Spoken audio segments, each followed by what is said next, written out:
Hello. Welcome to my video covering my list that we used at the Content Creator Store Championship that we managed to win. We got top of Swiss, then win again, which was awesome. A really amazing they get to invite me, and it's really good practice for me before we get into the actual Store Champ season. And then the changes and what we went to when we took it to Germany, Ravensburg's event. It's 500 person. Um, Two-game format event and managed to get top 64 with that. And just sort of just how the list's running and like the changes we went through. On the screen right now is the one we played at the Content Creator Store Championship, and I'll walk through that run, and then we'll sort of just walk through what happened to make some change. There's a two-card change to this list. It's not that much, don't worry. And then why we made those changes, what's happened, how I think this deck performs in the meta. I think it performs really well. If your brain enjoyed Kiwi in set six, I think it's going to really enjoy it in set seven. I think it's a really strong pick for any events that you have going on. Unfortunately, we don't have many other like big official regional events or anything like that, but um, store championships are soon. They're pretty fun to do, and there's always winner box, winner cases. I think something announced like a 2 or 5k and a 15k. We've got Southside Gaming up soon as well, so that would be really good to see if anyone will take this list. So yeah, walking through the Content Creator Store Championship. Of course, we heard about the bans, and that was quite interesting because we had it 5 minutes into our local league. Um, and yeah, I kind of had to start cooking, start testing, seeing what worked. Of course, we want to retain and keep using as many set seven cards as we can, and that just ended up feeling like it wasn't going to happen. We tried to keep Bell in the list. We tried to just play the four port schools and four Bell because we thought, this deck plays a lot of three drops that only quest for one. Their abilities are useful, but we could just play them if we miss her turn one, and if we get her, that's like this amazing high roll that we have built into this deck. And like Blurper was doing that as well. So we did that, but then the more testing I did, it's like we're playing this very consistent aggro deck that just like it's a curve aggro deck. That's its whole thing.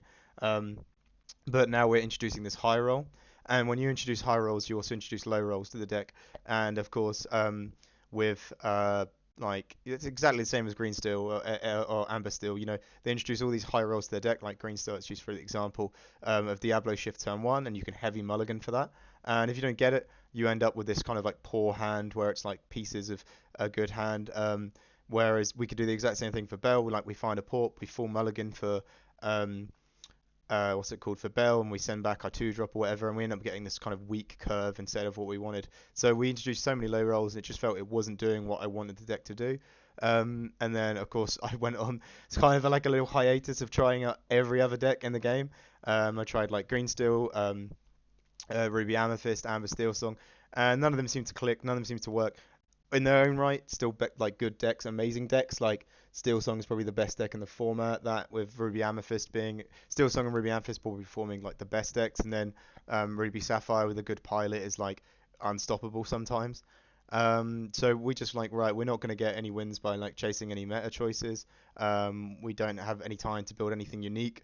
We couldn't really play wheel, so we went right back to kind of set six, and I was just like trying out different cards. Like we put in Bagheera, we tried out Lady Cluck. Like I say, I was kind of just retaining a chance to play some set seven cards, and none of them really stuck for me.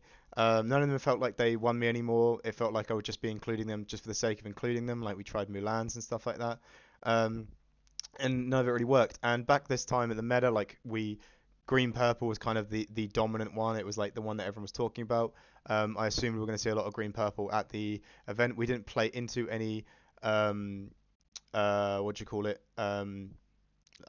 Green purple list. Actually, saying that this list was a little bit different, but I'm not going to change it. Those two babooms and one of the Mukduk Manors, they were Dwarf's Mines. So we did have the Dwarf's Mines package in there, and basically because that just works quite well into what's it called, green purple. But as I said, we didn't end up actually seeing any of them on that day. But it felt like we still needed to keep Happy around. There was so much. The only reason that like Diablo was kind of kept at bay was like everyone just put so much evasion hate in their deck. So we kept Happy around. It felt like a fine one drop. Again, the one drops in this deck because they're so weak.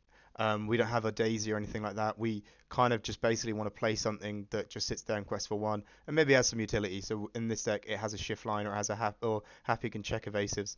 So we brought it along. Again, yep, Baboom and Muktak Manor would have been mines actually. Sorry, it's been so long and I'm trying to remember the exact same list we played. Um, and yeah, it did exactly what we wanted to do. We played into two Ruby Amethyst to start the day off with. And we 2-1, then 2-0'd, and the 2-0 was versus Lorcana Villain versus Baker. Really awesome player, really awesome guy. And again, his list as well had like Pegasus in it and stuff. He was thinking very much about the green purple. I feel like putting these one health evasive cards are not really in the deck for green steel because any decent green steel player can play around that. They'll just remove it, then they'll do their shift line.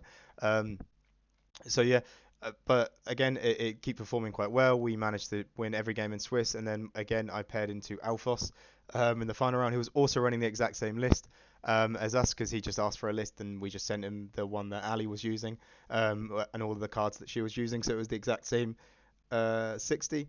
And yeah, we usually just ID into the last round because but doesn't matter. We win or play, we'll still be first and second. Looking at our scores, which probably isn't the most fun that people want to hear, but it didn't matter if we win or play. Would both be first or second on the leaderboard. So yeah, it did really well, and then into top four, it was a Ruby Steel player, and I think also Ruby Steel for me.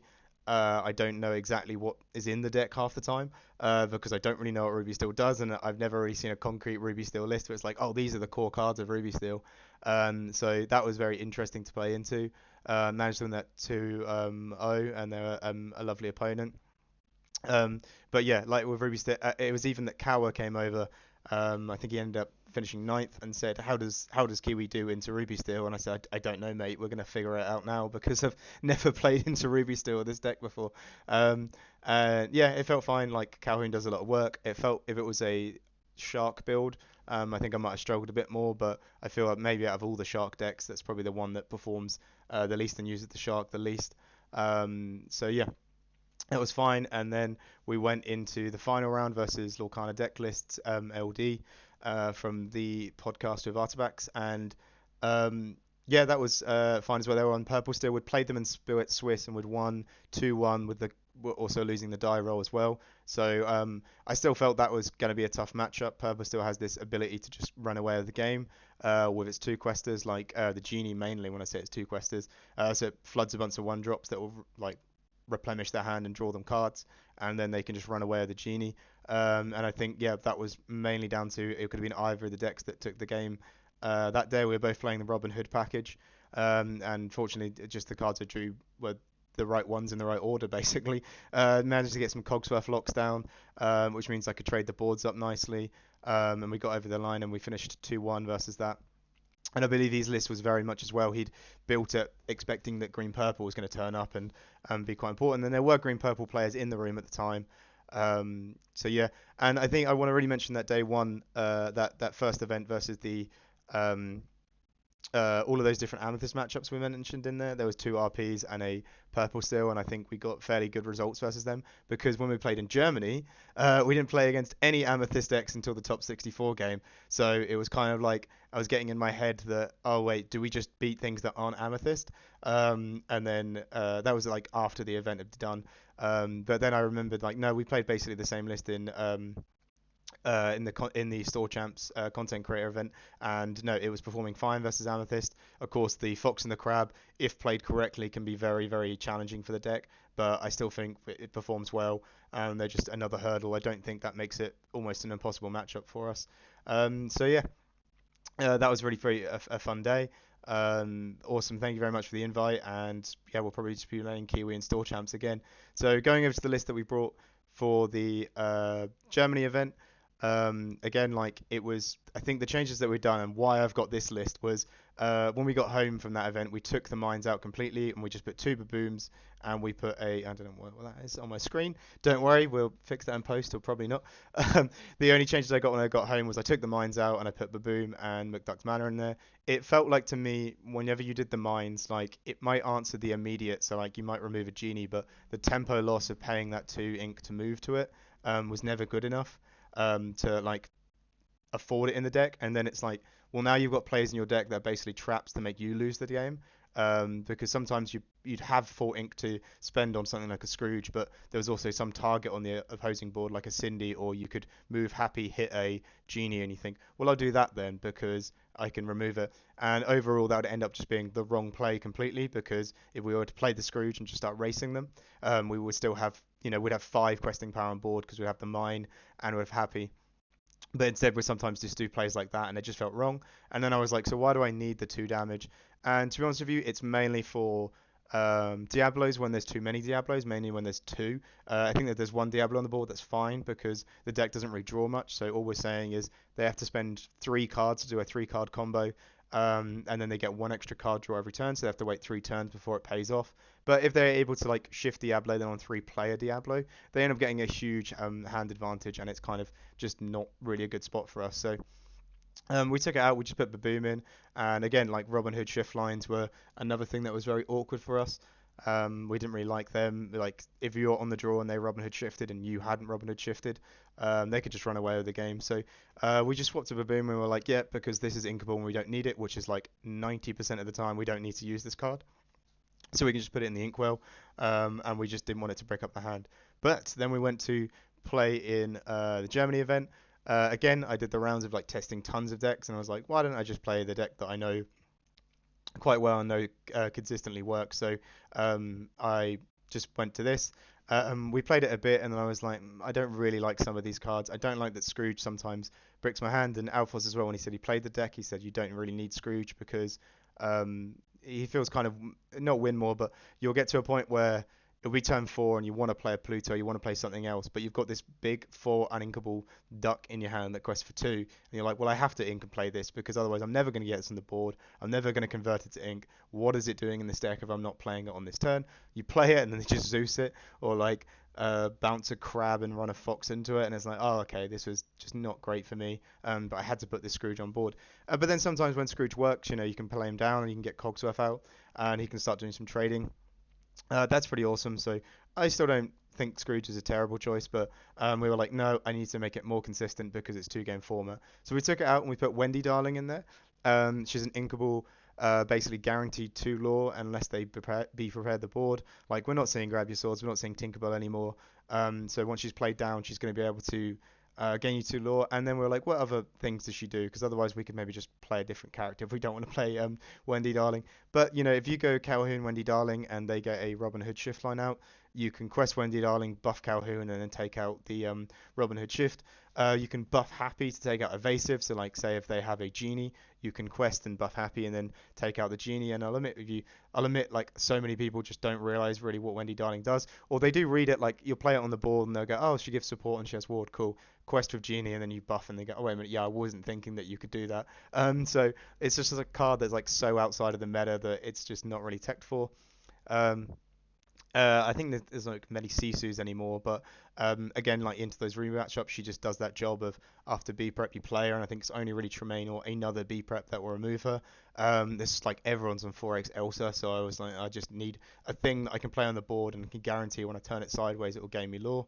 So we put Wendy Darling in, and then I was like, nice, I've got some like uninkables to play around with. We can put Fire the Cannons in, which of course we'd always optimally want to play Fire the Cannons over Baboom, but Fire the Cannons not being inkable would have made it quite a brick. If we had Scrooge and Fire the Cannons in here, I think we'd be up to like 15 uninkables. And for a deck where we have games where we do 6 to 7 card mulligans, we just couldn't really afford to have that many uninkables into brick, because sometimes I'll admit, even still at 13 uninkables that we're running, the deck sometimes does brick, and that cost me some games, especially in Germany events. So even still, we want to try and lower it down a bit. But at this point, we'd be looking to cut Calhoun's, which I think Calhoun's still work very well in this list. So maybe in set 8 we would get some better cards that we can start removing some of these uninkables. But again, like the inkables we have on the list are very consistent, very good. We can't really cut the Alice, that's like the whole deck's profile. Can't really cut the Docs because they draw cards. Calhoun is the question, and Fire the Cannons will be the questions. But so we've put them in there, and I'll admit I did probably, I can't even remember. I think I did like one game on Lord Carnito with those changes, and I was like, just in theory, these should be better. and if not, one of them is inkable and the other one does the exact same job as the other one. So there is no negative for me putting these in the list and not testing it. Scrooge was never like 100% winning me games, so yeah, we kept it like this, and we took it to Germany. And again, in my mind, I think my main goal was just to prove that the deck could work in two-game format. A lot of comments are that it doesn't really work on the draw, or like, Alice is such a powerhouse in the play, but how do you win a game on the draw? And I think maybe just because of playing the deck so much and getting enough practice in, I've never really felt that you can't win on the draw. Yeah, I'll admit on the play you always feel more favored, but that's every Lorcana deck that's ever been made ever. Lorcana right now, just the way you play the game is you're more favored on the play. And like even for the decks like yellow green discard that say they like being on the draw because your opponent starts with one less card in their hand, that's fine. But still, when they win the die roll, they always go first. So that's just they have a very decent match on the draw as well. So yeah, we took it there, and that was kind of my main goal. And my thought process was we have 9 rounds, and 4 of those rounds have to be a 2-0 win. So out of the 9 rounds, I just have to win on the draw 4 times. I should be able to win every game on the play because again, the deck's just such a powerhouse on the play of locking in the win. So in theory, all we have to do is win on the draw 4 times. We ended up going 4-1-4. I only lost was to Moyen. And again, on the draw, I was like, I assume I lose this. Very good player, knows what he's doing. On the play, we drew into 3 uninkables in a row. So we had a very decent opener, went one drop Smee. And then from there, it was like Alice fire the cannons, and it was just like, oh, I'm having to ink my good hand and play a less optimal hand versus a player who very much knows what he's doing right now. So that was a bit of a challenge. That game ended at like 19 law, and I think yeah, if we just drew like one inkable instead, maybe a Pluto out there as well, that match would have just gone a bit different. But you can't really wish on those things. I still was quite happy with the performance, even getting 2-0'd by it, thinking there was a way to have won that. But yeah, the first round we played into an RB workshop. I think the person ended up getting top 16 as we were chatting throughout the day, and that felt fine. Like, I think there's a good thing with the Kiwi deck right now is like people are aware of it. Like, it had quite a big boost and it has a funny name that seems to stick and people remember. But overall, no one's like testing it. No one's like going against their opponent at locals and saying like I need to test the Kiwi matchup. No one's putting any cards in their deck for it. No one's doing anything like that. So overall, it just feels like in a fairly good spot for all those reasons. We had that bit of surprise factor. It's like, oh, I know how to play against this, but I didn't mulligan for it. Um, and like, yeah, I haven't got any cards in the list for it. So yeah, it's like people are like, I think I remember how to beat this deck. And then you could just run away with it, especially against the workshop decks. I think, uh, as I kind of had mentioned on my meta report, a lot of people just weren't expecting aggro decks, and that's probably why Chernodogs was able to win it in the end.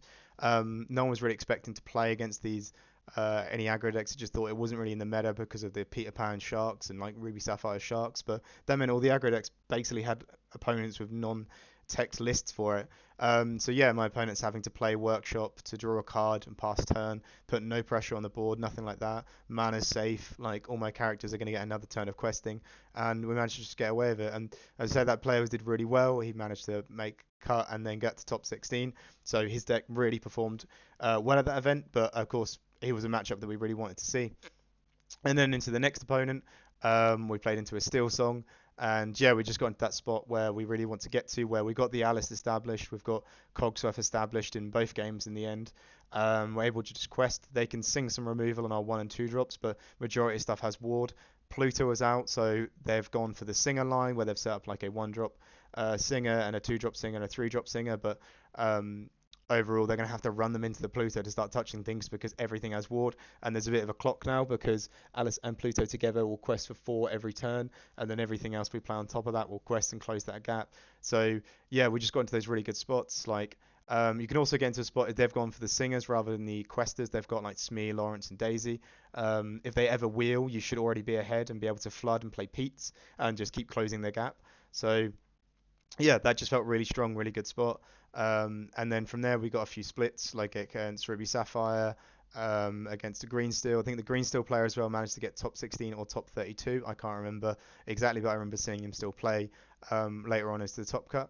And yeah, it was just good. And then we just get the 2-0s where we want. We got to play against one of the green-yellow aggro decks that was, I think, sorry, the gentleman I played against didn't have the best English, but I think his list was there to try beat these control decks that were dominating the meta at that point. and then was just hoping to dodge like maybe the steel songs and any other steel decks basically. And then I was like, great, that's what I kind of want to play against. This is a 2R I can get here, so we took that. And then we played into a Ruby Sapphire player. Awesome, lovely guy. He keeps like checking up on me every so often throughout the event, and we like keep chatting. And he was just really, really nice, really grateful. Um, and it was a really good joy to play against. We played on the play. We won that, and then, like I say, just even if it's a bad matchup, we can manage to get the win on the play. And then on the draw, he did manage to miss the ramp on two, and then that meant on two he played Visions, and I think even on three he was still no, on two he played Porp, and then on three he played Visions, and at that point, we're just gonna get too far ahead. We did play a game, a friendly best of one, afterwards, with me on the draw. Like I think it was the next day because I think we just wanted to see like how it would have gone if the ramp on two would have happened, and we still managed to win that as well. And it's like again, awesome player. He was a really lovely guy. He did really well, and I think we just wanted that closure to see how it would have resolved. And yeah, like I say, you just get a bit of closure when you see like, okay, I would have done the things that I needed to do, and the matchup still would have went that way. So it was awesome, and again, like I was in my mind, the pricing was terrible for this event. I can't say it anymore than any. I've taken that in no disrespect to Ravensburger or like the event organizers or any of the staff, but I think even they are fully aware the pricing was not good. First place, it was cool. It was Disneyland trip. I'm sure anyone would have enjoyed that, but like I think everyone who makes day two should have a fairly decent pricing and feel like very vindicated and rewarded for that achievement. But no, I think besides the top 16 players, like so half of the player, like 3/4 of the players didn't get particularly good pricing. But in my head, as long as I'd day two the event, I could go away saying, look, Kiwibirds has this ability in two game format. It has this game plan it can do where it can make day twos. There was another player as well. Shout out to him as Dr. Green something. Sorry, I can't remember exactly fully the Discord name. That had a better score than me. He got 33rd, I got 44th, and he made day two with the exact same 60 as well. So like it was just awesome. We had two Kiwi birds in the top 64, proving that the deck has ability into two game format. It has the ability to get the results needed. And then those like every game after that is knockout, so it's just like have a bad game and you're out, rather than in Swiss where we had a bad game, like we had the game against Moyen, and you could keep playing. So yeah, I was kind of just very happy with it. We played against one of the brothers from the German team. I'm really sorry I forgot what the team's name was. He was a really polite guy, really awesome, really helped me because when I do deck lists, my handwriting is awful. So we showed each other a Dreamborn lists, and that really helped understand. And he was on the RP Shark list, and he's kind of like, in my opinion, him and his brother, like not the I don't know the original like people who made the list, but when I think of that list, I think of those two because I remember seeing his brother play it against I believe they're brothers. If they're not brothers, I think they're friends or teammates or something like that. But someone told me they were, so that's what I've been going with. But yeah, I saw him play against DKP in the finals, so I was like, oh, they very much know their deck. They know what they're doing. I'm pretty sure they figured out who they were paired into. I thought I was going to be paired into a green purple aggro player to begin with, but I did my maths wrong on the Swiss thing because I was just maybe just too excited. But I would have really wanted green purple aggro. I was really quite happy for that. I would have just really took a lot of joy in the matchup because again, playing against an aggro deck that doesn't have Daisy, I feel I can really run away with that. And as long as the genie doesn't get too much value, I think we just win on the spot.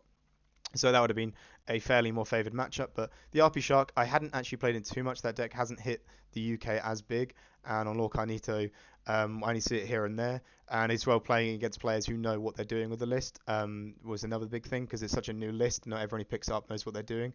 So I was quite excited for it, but I felt like I've always had fairly decent games into Ruby Amethyst. I'm sure this will be fine. And yeah, game one on the draw, sorry, because we're the lower seed, and we got to like 14 or 16 lore, and it was a turn where the B prep's going to come. I need to play mana, I need to play Pete on this turn. We didn't have it in hand. That's fine. We just inked past. We probably didn't even need to ink, but we inked past, and we still had cards in hand that we could play after the B prep had happened.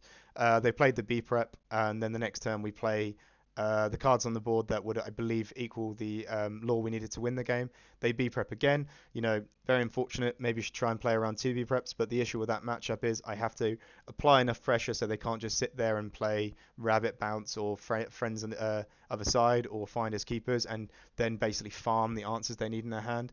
Um, So we did that, and yeah, it was just a slow sort of grind to a finish. But again, we both said like if there was a B prep on that, if there was a Pete on that turn or a different card in the hand, that would have gone a completely different way. And yeah, every time I played into Ruby Amethyst, that's how it's felt. We really want to be hugging those Petes, especially into Ruby decks in general, because B prep just puts big timer on the matchup.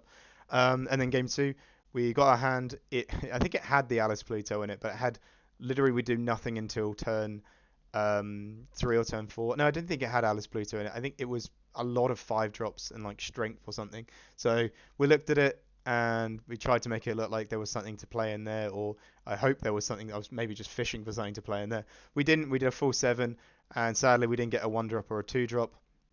And I kind of thought the writing was on the wall there. It pretty much was. I don't know. I wouldn't go scoop straight away because you're playing a top cut game, but I was like, yeah, okay. We did have a game against Ruby Sapphire in the Swiss where we missed one and two and managed to run away with the win. But that's more because their turn two was based on ramp, and they don't really do much those turns to either. And we were on the play as well. In this game, we were on the play, and we thought, okay, we'll try and play it out. I think we ended the game. Um, no, I think we didn't end the game like on 19 law, like Reed versus Moyen, but we just missed so much early pressure, and just for the deck to do the thing that we don't want it to do in a very important state. It's just unfortunate, but opponent was very lovely, very happy for him to continue on to the top 32. But yeah, overall, just very happy with the performance of the deck. Of course, on the day, anything can happen, and the deck can just not do its thing, and it just decided on that day to not want to do its thing, and that's fine. There's not even me saying that if I'd have won the game two, we would have won the game three. I think we had more chance winning that game one if we drew the right cards. But yeah, overall, just still fairly happy with the deck. Of course, we got paired into a steel matchup in that top 64 game. It would have been a more forgiving matchup because we can take it a bit slower. There's no threat of be prepared. We can think through our plays a bit more. We can take less risks like we can with the Ruby Amethyst matchups where if we have to play it on the board, and if they have Elsa, they have Elsa. I think at one point we played Gantu and they had Elsa, Peter Pan, and ran them both in to take out the Gantu, and it's like, oh man, that's mad. They had like two foxes and was just bouncing it with one drop, and it's like, yeah, no, this is when you're sort of playing a card game and you're like, this is their day, and yeah, he just did amazingly well. Really good performance. Like learned a lot as well about the matchup from just playing it. And as long as you learn something, that's always something to take away from the day. So yeah, overall, just very happy with the list. I think, especially at store champs level, it's consistent enough. This was like so we played 9 rounds and one top cut round. So that was 10 rounds we played, and over two of those rounds, the deck didn't do what we wanted it to do versus Moyen and our top 64 player. But overall, yeah, in a store champs, I think definitely the deck will do what you want. If you're doing 4 or 5 rounds of Swiss and then you're doing your top eight, top four cuts, you'll have enough games where it's going to perform well and it's going to win it for you. Um, if you don't like playing a deck that doesn't really have much like um, way back into the game if you need it to. Like we don't have a beef red, we don't have a sweeper, we don't have Sisus, we don't have that much removal. Don't play Kiwi Birds, and then because you don't want you to play it and then say the deck's bad because it didn't do what you want it to do. But if you like a very consistent curve-based aggro deck, 100% pick up the deck, try it out, and see what you think. So yeah, this is sort of just my report from that big weekend of store champs into the top 64 game, the top 64 game we played, but the German Ravensburg event. Sorry, I've got a lot of illness from traveling. We went a lot of traveling and flew to Zurich, then to Germany. So that was so much because Ravensburg didn't have a direct airport. But yeah, it's awesome. I'm definitely going to keep playing this. I think it's got a lot of life into set seven, to the end of set seven. No matter as well how the meta shifts, we've gone from green purple to like Blurple's arise. I think Blurple's one of our bad matchups, but it's sort of around to this Ruby Amethyst Shark, Ruby Sapphire Shark. Like the deck still, in my opinion, has fair game into all of these matchups. So I think it's a very strong pick, especially for your store championships. So yeah, I'm just going to keep going for it with set seven. It's going to be my competitive deck of choice, and then into set eight, hopefully we can get some better things. What I would very much want is just basically another one drop that does a good thing. Hopefully one that like sticks around that has high health, or maybe a one drop that quests for two, which would be amazing for this deck. We would have such a good game into the field if we had a one drop that quests for two. But yeah, hopefully some of this rambling was useful and you enjoyed another guy on YouTube with a deck list on the screen just talking about Lorcana.